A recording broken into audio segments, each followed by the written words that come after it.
105 سالیه دامزراندن ارتش عراق از گل برای جبار یاور پسپور کاروبارین سربازی و امنی کودش سلیمانی پای که راست خود گل مداوت از بحث کن برای جبار گلک سپاس کن گل مدانه 105 سالن ارتش نو عراقی های لبزانم کات نوکد ویدمیدا ارتش همی پیکاتین عراقی یانجی پراستی ولی هاتی ایتی گروپین چک دارن ولاتی و ارتش ولاتی جی پرایوت من بله سڵاو لە ئێوەی بەڕێز سڵاو لە هێزی پێشمەرگەی کوردستان و هەموو هێزەکانی یاریمی کوردستان لە کەسوکاری سەربەرزی شەهیدانی کوردستان و لە کەمەندامانی هێزەکانی پێشمەرگە و هێزەکانی هەرێمی کوردستان و لە کەسوکاری بێسەر شوێنەکان کە دوعا دەکەین و مۆید دەکەین بە سەڵامەتی بگەڕێنەوە. دیارە سوپای عێراق وەکو لە راپۆرتەکەی بەڕێستان دیاری کرا لە دوای دامەزراندنی یەکەمین بڵێنەکە ئەو کاتە حکومەتی مەلەکی بوو لە عێراقدا لە ساڵی 1920 لە ساڵی 1921 سوپای عێراق دامەزرا. سەیرەکە لەوەدایە لە دامەزراندنی یەکەمین سوپای عێراق ڕۆڵێکی گەورەی کوردی تێدا بوو لەبەرەوەی لە ساڵی 1921 ئەو کاتە وەزیری بەرگری عێراق جعفەر عەسکەری بوو کە کورد بوو لە حکوومەتێک کە سەرۆکەکەشی ئەنجومەنی وەزیرانەکەشی کورد بوو کە عەبدوڕەحمانی نەقیب بوو ئەو کاتە و لە یەکەمین فۆج کە پێ ناونرا بوو فۆجی ئیمام موسای کاظم. طبعا دیارە دواییش کە بەشەکانی تری سوپای عێراق وەکو هێزی ئاسمانی ساڵی 1936 دامەژدا ئەمجا هێزەکانی بەحری عێراقیانی ئاوی عێراق 1937 دامەزرا. دیسان کورد ڕۆڵێکی گەورەی هەبوو و یەکەمین سربی ئاسمانی عێراقی ئەو کاتە کوردی تێدا بوو بۆ ئەفسەرانی کورد ڕۆڵێکی گەورەیان جێڕا لە سوپای عێراق. بەڵام بەداخەوە ئێمە توانین مێژووی سوپای عێراق بەش بکەین بەسەر دوو قۆناغ. قۆناغی یەکەم لە ساڵی 1920ەوە هەتا 2003 کە لەسەر دەستی برێمەر ئەو هێزە هەڵوەشێنرایەوە کە نزیکەی 82 ساڵ بوو. بەڵام ئەبینین ئەو سوپایە لە جیاتی ئەوەی سوپای پارێزگاری لە خەڵک و وڵات بکە ئەو سوپایە دایمەن دژی خەڵک و دزی بڵێن ڕۆڵەکانی خۆی بۆ بەتایبەت کورد ئەگەر بێنەوە بگەڕێنەوە سەر ڕای ئەوەی کە باسمان کورد ڕۆڵی گەورەی هەبوو لە دامەزرانی سوپای عێراق. بەڵام سوپای عێراق بەردەوامی دژایەتی کورد و شۆڕشی کورد کردووە لە ساڵەکانی چلەکانەوە بیگرە کە لە شۆڕشەکانی بارزانەوە و دوای ئەوە ئیتر شۆڕشی ئەیلول دوای ساڵی 61 و دوای ئەوە شۆڕشەکانی نوێ و شۆڕشەکانی تری دوای ساڵی 1975 کە ئەبینین ئەم سوپایە بە بەردەوامی ڕۆڵی وێرانکردنی کوردستانی هەبووە کوشتنی خەڵکی کوردستانی ئەو بۆردومانکردنی ناوچەکان بوو کە لە دواییدا گەیشتە ئەوەی کە ئەم سوپایە ڕۆڵێکی گەورە هەبوو لە جونۆسایدکردنی خەڵکی کوردستان لە جونۆسایدکردنی بارزانیەکان لە جونۆسایدکردنی فەیلیەکان دوایی لە کیمیان بارانکردنی هەڵەبجە و دوایی لە جونۆسایدی گەورەی ئەنفال دەرحەق بە خەڵکی کوردستان کە لەمانە 100,000 کەس تێدا لە ناوچوو کە زۆریشیان زندە بەچاڵ کردان کە بینیمان لەم دوایەدا کە تەرمە پیرۆزەکانیان یان ئێسک و پرووسکیان دەهێنەراوە بۆ هەرێمی کوردستان. ئەمە بۆ بەنسبەت کوردەوە ئەگەر بین بڵێن بەنسبەت هەموو عێراقشەوە ئەبینین بە بەردەوامی ئەم سوپایە دارەدەستی بڵێن حکوومەتەکان بۆ ڕۆڵێکی گەورەی هەبووە لە گۆڕین ڕژێمەکان. ئەگەر بینەوە مەسەرەن لە ئینقلابی ساڵی 1936 بەکر سەدقی ئەو کاتە سوپاڕۆڵی هەبووە بینەوە سەر 58 کە شۆڕشی تەمووز بووە. بەڕێز جەبار با لێرە ئەم پرسیارە بکەم یعنی بە درێژایی مێژوو ئەوە بەدی دەکرێت وێنە کەش دیارە لە ناو دیر و هەموو شتێک هیچ شتێک بزر ناکرێت بە تایبەت دژی کورد ئەم ئارتێشە بەکارێنێ ئەم سوپا بەکار هاتووە. ئێستاش لەگەڵ داوی دژی کورد دژی بەشێکی زۆریش لە عێراقیەکان چ شیعەت چ سونەش بە تایبەت سونە ئەگەر باسکەم لەبەر هەبوونی گڕۆپە چەکدارەکان دیسانەوە ئەم سوپایە سوپایەکی نیشتیمانی نییە. چی بکرێ بۆ ئەوەی سوپای عێراق بکرێتە سوپایەکی نیشتیمانی؟ چ گۆڕانکاریەک دەبێت بکرێ لە ڕیشەی و لە ڕووی یاسا و دەستورەوە؟ بەڵێ ئێمە وەکو باسم کرد ئەمن باسی مێژووی تا 2023 کرد کە هەر ئەوەندە تەواوی دەکەم کە ئاڵێم سوپای عێراق جگەل لە ئینقیلابەکەی بەکرد سدقی ساڵی 36 دیسان لە ساڵی 58 هەر ئەفسەر بوون کە بەشداریان کرد لەوە ئینقیلابە دژی حکمی مەلەکی و فەیسەڵی دووەم و نوری سەعید و ئەوانەیان بە شێوازێکی کارەسات هەموو کوشت و ڕایان کێشان لە ناو عێراقدا جگەل لەوە دوای ئەوە 63 دیسان عەبدولسەلام عارف و عەبدوڕەحمان عارف کە ئەفسەر بوون دیسان عینی شت ئینقیلابێکیان کرد دژی عەبدولکەریم قاسم 68 دیسان سەدام حوسێن و حزبی بەعث هاتن ئینقیلابێکی تریان کرد و ئەو حکومەتەیان بەدەستگرت یعنی ئەبینین زۆربەی ئاڵوگۆڕەکانی حکومڕانی عێراق هەمووی بەهۆی سوپا و هێزەکانی سوپاوە بووە کە ڕۆڵێکی سەرەکی تیا بووە دێینەوە دوای 2023 طبعاً 2023 وەکو باسم کرد بە بڕیارێکی برێمەر و باش پاش ئەوەی کە بڵێن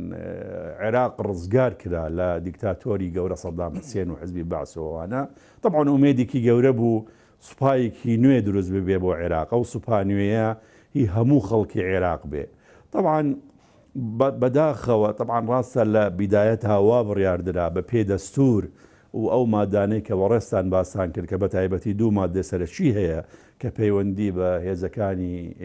سوپای عێراقەوە هەیە کە مادەی نۆیە مادەی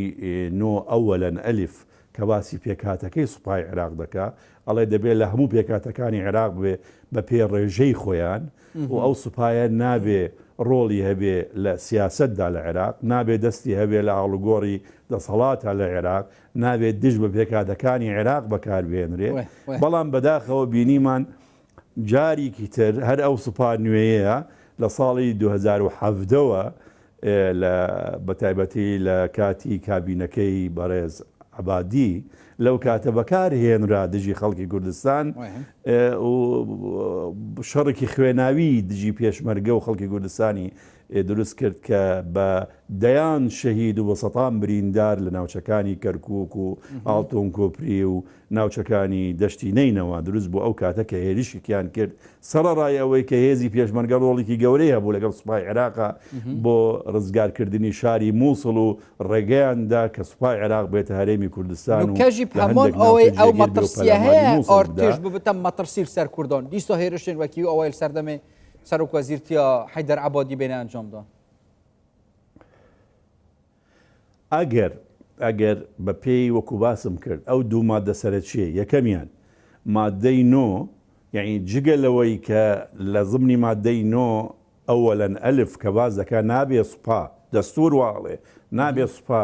بەکار بهێنرێت دژی پێکهاتەکانی عێراق کە بەکار هێنرا دژی کورد کە بەشێکی لە پێکهاتەی دەوڵەتی فیدراڵی عێراقا و شەڕێکی خوێناوی تیا دروست بوو بەداخەوە ئەمە یەکێکیان دووەمیان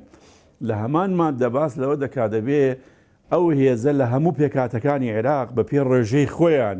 پێک بێ بەڵام ئەگەر ئێستا بین سەیری ڕێژەی کورد بکەی لە ناو سوپای عێراق ناگاتە 1% کە ئەگەر بە پێی دوایەمین سەرژمێری عێراقش بێ کورد لە 14% زیاتری بڵێنەکە ڕێژەی هەموو پێکهاتەی دانیشتوانی عێراقا یعنی لێرەدا زوڵمێکی گەورە لە کورد کراوە لە ضمنی وەزارەی بەرگری عێراق کە وەکو بەڕێستان لە راپۆرتەکە باسان کرد پێشتر سەرۆکی ئەرکان کۆمەڵێکی فەرماندەی فڕقا ئەمینداری گشتی وەزارەتی دیفاع ئەمانە هەمویان کورد بوون بەڵام ئێستا ئەوەی کە هەیە ئەمینداری گشتی وەزارەتی دیفاع و بەڕێوەبەری گشتی هەواڵگەری وەزارەتی دیفاع یەک دوو فەرماندەی فرقە هەیە بەڵام بە پێ هێشتا ڕێژەی ینی پێویستە سەتا چەندی سۆپای عێراق کورد بێ و ئێستاش چەندە ینی بە پێی ئەو معلوماتانەی کە هەتانە خۆی ئەگەر بۆکو باسم کرد بە پێی مادەی نۆی ئەوەلەن ئەلف بێ ئەگەر ئێمە دەستور جێبەجێ بکەین ئێستا حکوومەتی فیدراڵی عێراق دەستور جێبەجێ بکە ئەڵێ ئەبێت پێکهاتەی سوپای عێراق و هەموو دام و دەستگا ئەمنیەکانی عێراق بەگشتی نەوەکو بە سوپای عێراق یعنی دەستگای ئەمنی وەتانی ڕاوێژکاری ئاسایشی نیشتیمانی دەستگای مخابراتی عێراقی دەستگای هەواڵگری عێراقی وەزارەتی ناوخۆی عێراق ئەم جەدوای وزارەتی بەرگری چونکە مادەکە ئەڵێ سوپا و هەموو دام و دەستگاکان ئەبێ هەموو پێکاتەکانی عێراق بە پێ ڕێژەی خۆیان بوونیانە بێ بەڵام ئەگەر ئێمە ئێستا بین سەیری ئەم دام و دەستگایان بکەین بە سوپا و هەموو دام و دەستگاکانی تر ڕێژەی کورد ناگاتە 1% لە سوپای عێراق ئەمجا لە دام و دەستگاکانی تر لە 100 کەمتریشە هەر بە پێ یعنی لێرە مخالفەیەکی دەستوری گەورەی هەیە لەوەی کە کورد هێشتا وەکو ئەم مادەی نۆی یەکەم ئەلف لێرە مخالفەیەکی دستوری کراوە ئەگەر بیویستایە حکوومەتی فیدراڵی عێراق کە ڕێژەی کورد زیاد بێ وەکو دام و دەستگا سەربازەکانی عێراق یان دام و دەستگاکانی ئەمنی عێراق ئەبوایە بە پێ ئەم مادەی دستورە هێزەکانی پێشمەرگە لە هەرێمی کوردستان وەکو بەشێکی سیستەمی بەرگری نیشتیمانی عێراقی هێزەکانی پۆلیس هێزەکانی ئاسایش لە هەرێمی کوردستان دەبوایە ئەمانە لە هەرێمی کوردستان هەموو چۆن بوجە بۆ هێزەکانی وەزارەتی بەرگری عێراق و هێزە ئەمنیەکان دیاریەکرێ چۆن جگەل لە بوجە بۆ موچە